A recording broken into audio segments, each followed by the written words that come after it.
पर मुझे बताइए कहां लिखा है आर्टिकल 79 में? ये मुझे बता दीजिए, कोट कर दीजिए भाई आर्टिकल इस देश में ऑटो और बस के पीछे बेटी बचाओ बेटी पढ़ाओ लिख करके भारतीय जनता पार्टी ने हजारों करोड़ टैक्स पेयर के पैसे प्रधानमंत्री की तस्वीर के साथ लगा दिया।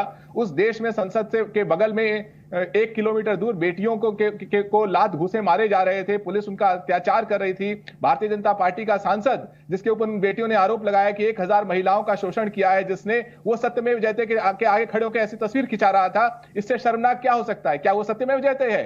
तो इसलिए फिसल रहे हैं जो है घनश्याम जी, इतने ज्यादा शर्मनाक क्या हो सकता है? राजनीति की रखा है उसको अब किसी चीज में शर्म नहीं आती है, उसको ब्रजभूषण सिंह में शर्म नहीं आती है, बाबू अच्छा मैं दोनों पर आऊंगा। एक ओवैसी साहब को दिखा कि कैसे हिंदू साधु संत अंदर चले गए लोकसभा के हाउस के अंदर, लेकिन मुसलमानों से बाहर ही कुरान पाठ करा लिया गया। घनश्याम तिवारी जी अपनी बात कंक्लूड करें प्लीज। देखिए, जब से भारत का इतिहास रहा है तब से हमने अहंकार की अलग अलग परिभाषा देखी है। रावण के पास सोने की लंका थी, क्या जरूरत थी उसे साधु भेष में जाकर के सीता का हरण करने की?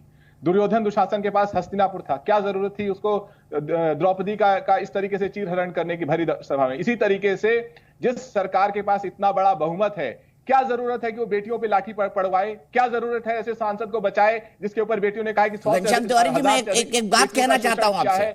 ये अहंकार की नुमाइश को देश बर्दाश्त नहीं करेगा, क्योंकि आपने 2024 की धुरी के बारे में कहा। 2024 की धुरी है, रावण का अहंकार नष्ट होना चाहिए, दुर्योधन दुशासन का ये अहंकार नष्ट होना चाहिए। 1000 बेटियों के शोषण का आरोप करने वाला आदमी अगर उस संसद में खड़े होकर सत्यमेव जयते के आगे फोटो खिंचाता है। वैसे मैं आपको बताऊं एक बात, घनश्याम जी रुक जाइए, मैंने आपको 4 मिनट दिए खुद बोलने के लिए, कंक्लूड करिए अपनी बात घनश्याम जी। वैसे मैं आपको बता दूं, ब्रजभूषण शरण सिंह ने ऑन रिकॉर्ड कहा है, मैं अखिलेश यादव का धन्यवाद करता हूं क्योंकि उन्होंने मेरे बारे में ये कहा कि मैं कुछ भी कर सकता हूं लेकिन किसी लड़की के साथ दुर्व्यवहार नहीं कर सकता। ये अखिलेश यादव जी का स्टैंड है ब्रजभूषण शरण सिंह पर। जवाब दे देता हूं। देखिए, अलग अलग लोग अलग अलग तरीके से ब्रजभूषण को डिफेंड कर सकते हैं। जो व्यक्ति कहता है अखिलेश यादव है सर, आपकी पार्टी के नेता, आपकी पार्टी के नेता अखिलेश यादव जी, सर्वोच्च नेता। बीच में टोकिए मत। देश के प्रधानमंत्री उसके हनुमान बने हुए हैं। अखिलेश यादव जी का नाम नहीं जानते आप? पॉस को खत्म कर दिया जाएगा। वो कह रहा है कि प्रधानमंत्री बोले इस्तीफा दे देंगे, अमित शाह बोले इस्तीफा दे देंगे, नड्डा बोले इस्तीफा दे देंगे। इससे शर्मनाक क्या हो सकता है? इसीलिए मैंने कहा रावण के पास लंका थी, जरूरत नहीं सीता का हरण करने की। से दूसरे पॉइंट पर, एक बिंदु से दूसरे बिंदु पर आप कूद रहे हैं। बेटियों पे इस तरीके से लाठीचार्ज करना चाहिए, लेकिन भारतीय जनता पार्टी, भारतीय घनश्याम जी एक चीज का जवाब नहीं दे पा रहे हैं आप, वैसे भाग रहे हैं। नहीं आएगी, एक विषय से दूसरे विषय, दूसरे विषय से तीसरे विषय, तीसरे विषय से चौथे विषय, चौथे से पांचवे। घनश्याम जी क्यों जवाब नहीं दे पा रहे हैं? आपने अनुच्छेद 79 का जिक्र किया, उसमें कहां लिखा है बताइए, मैं पढ़ के सुना देती हूँ आपको। उसमें एक सदन, उसके 2 हाउसेस की बात है और राष्ट्रपति की बात है। कहाँ उसमें लिखा है कि राष्ट्रपति जो करेंगे नौकरी? अच्छा, दूसरी मैं पढ़ के सुना दूं आपको, मैं पढ़ के आपको सुना दूं। अन्य और आप घनश्याम जी क्यों, घनश्याम जी आप अखिलेश जी बात की बात को झूठा मान रहे हैं, आप संविधान की बात को झूठा मान रहे हैं, सुप्रीम कोर्ट ने इसमें बात आई उसको झूठा मान रहे हैं, और आप सिर्फ और सिर्फ जो आपके अंदर की नफरत है, क्योंकि आपके पास कोई तर्क नहीं है, कोई तथ्य नहीं है, कोई तुक नहीं है, कोई तरीका नहीं है, सिर्फ और सिर्फ उगलना है एक जहर को, और वो आप उगल रहे हैं। अभी आपने बात महिलाओं की और पहलवानों की। अब आप बताइए, जब बाकायदा इंक्वायरी है, जब बाकायदा इंक्वायरी चल रही है, तो कैसे किसी की बात को लेकर, ये हमारे देश का संविधान कहता है कि बिना इंक्वायरी के आप किसी को भी हटा दें। ये देश के संविधान का क्या होगा फिर?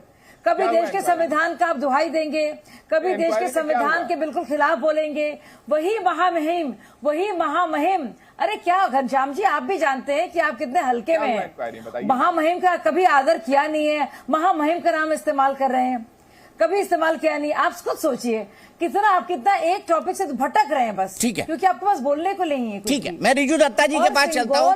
अब मैं मेरे साथ जुड़ गए हैं शाजिया, रिजू दत्ता जी जुड़ गए टीएमसी से, उनसे समझते हैं दो तस्वीर में इस बात पर आपको आपत्ति है रिजू दत्ता जी की प्रधानमंत्री मोदी साधु संतों के साथ दिखाई दे रहे हैं? क्या ये तस्वीर कुछ गलत है? कैसे कंपेरिजन है, मैं समझ नहीं पा रहा हूँ, थोड़ा समझाइए ना हमको।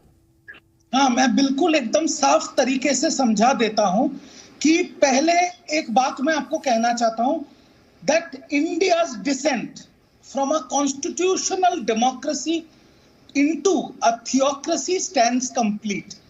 इसका मतलब यह है कि जो हमारा लोकतंत्र का मंदिर जिसका उद्घाटन किया है माननीय प्रधानमंत्री जी ने, अरे मंदिर मत बोलिए, वो अंबेडकर साहब नाराज हो जाएंगे। वो बोल रहे मंदिर मस्जिद मत बोलिए भाई, इसको संसद ही बोलिए। असंवैधानिक बता रहे हैं उस शब्द को, मंदिर अंदर में ही बोलिए रिजू दत्ता जी। देखिए कौन बोल रहा है मुझे उससे फर्क नहीं पड़ता, ये पार्लियामेंट संसद भवन लोकतंत्र का मंदिर है। आप ये बोल रहे हैं कहीं आपको भी नोटिस न मिल जाए आपकी पार्टी से कि मंदिर बोल दिया आपने? मंदिर कैसे बोल दिया रिजू दत्ता जी आपने? अरे जो सही है हम तृणमूल कांग्रेस वो बोलता है, उसमें किसको मिर्ची लगती है हमें कोई फर्क नहीं पड़ता। अच्छा ये तस्वीर क्या दिखा रही है? हिंदी में बोलिए ना, ये मेरे को थियोक्रेसी वगैरह थोड़ा कम, अंग्रेजी का ज्ञान मेरा कमजोर है, मैं गवर्नमेंट मीडियम में पढ़ा हूं सर, हिंदी मीडियम। दीपक जी मैं आपको बता देता हूं, देखिए हमें पूजा हवन सिंगल किसी से कोई दिक्कत नहीं है। तृणमूल कांग्रेस को कोई भी नए घर में जाते, आप किसी भी मजहब से हो, हर धर्म में कहीं भी नए घर पे अगर आप जाते हैं तो घर के बड़ों को लेके कुछ ना कुछ ऐसे कार्यक्रम होते हैं ताकि वो शुभ हो, वो जगह शुभ हो, इसमें कोई गलत बात नहीं।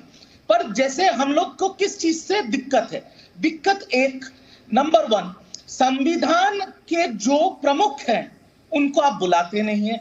वो औरत है आप उनको बुलाते नहीं है, वो आदिवासी है आप उनको बुलाएंगे नहीं। जब यहाँ का फाउंडेशन आपने बनाया तब आपने रामनाथ जी कोविंद को नहीं बुलाया, इससे हमें दिक्कत है। जब वहां पर ये उद्घाटन हो रहा है, देश की 40% जनता के जो प्रतिनिधि हैं, जो 21 अपोजिट विरोधी विपक्ष के जो पार्टियां हैं वो वहां पर नहीं है। तो लोकतंत्र में अगर विपक्ष नहीं रहा तो क्या आप उसे लोकतंत्र कह सकते हैं? इस बात से हमें आपत्ति है। जब ये उद्घाटन हो रहा था प्रधानमंत्री जी, आप जब कानूनी तौर पे देखिए, हम जरा फोटो समझाइए ना, क्या है, क्या साधु संतों के साथ जाना गलत है ये कह रहे हैं आप? ये जताने की कोशिश कर रहे थे कि वहां तो नेता थे, ये साधु संत है, ये गलत है। हम ये कहना चाहते हैं कि देश का संविधान उसका प्रीएम्बल कहता है कि India is a secular sovereign. नहीं कहता हमारा प्रीएम्बल, माफ कीजिएगा सर, हमारा प्रीएम्बल पहले नहीं कहता था, ये कॉन्स्टिट्यूशन अमेंडमेंट के साथ जुड़ा है।